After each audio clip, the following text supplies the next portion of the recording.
ଏକ ଇଂରାଜୀ ବାକ୍ୟରେ ଅଫନ୍ ଏବଂ ହାଉ ଅଫନ୍ କେମିତି ଏବଂ କେଉଁଠି ବ୍ୟବହୃତ ହୁଏ ଜାଣନ୍ତି କି?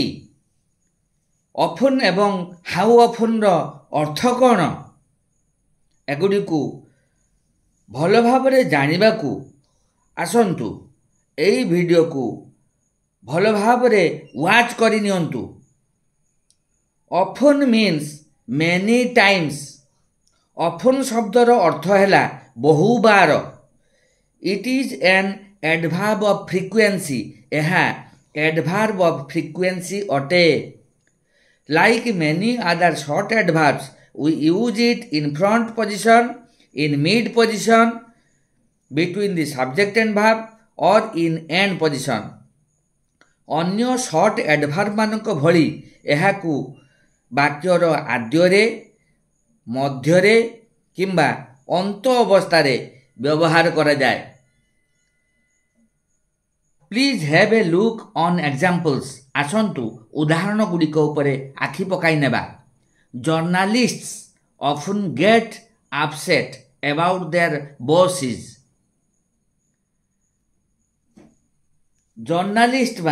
ଜର୍ଣ୍ଣାଲିଷ୍ଟ କଥାର ଅର୍ଥ କ'ଣ?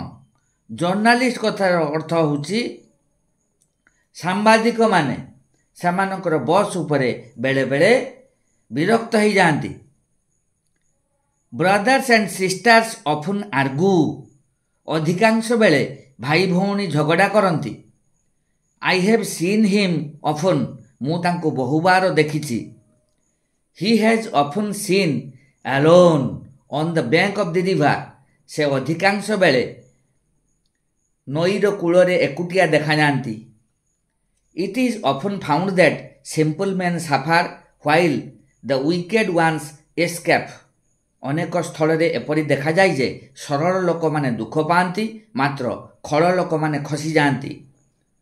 I often see her there. ମୁଁ ତାଙ୍କୁ ବହୁବାର ସେଠାରେ ଦେଖେ। How often means how many times. How ଅଫନ୍ର ଅର୍ଥ କେତେଥର।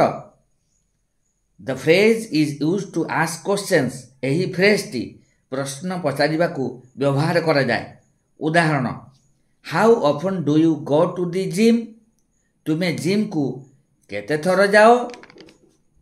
ଏହିଭଳି ପ୍ରଶ୍ନ ପଚାରିବା ଦ୍ୱାରା ପ୍ରଶ୍ନକର୍ତ୍ତା ଜଣକର ଅଭ୍ୟାସର ବୋଧଗମ୍ୟତା ହାସଲ କରିନିଏ।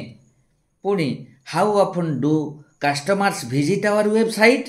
ଗ୍ରାହକମାନେ କେତେଥର ଆମ ୱେବସାଇଟ୍କୁ ଆସନ୍ତି? How often should children brush their teeth? ପିଲାମାନେ କେତେଥର ସେମାନଙ୍କ ଦାନ୍ତ ସଫା କରିବା ଉଚିତ?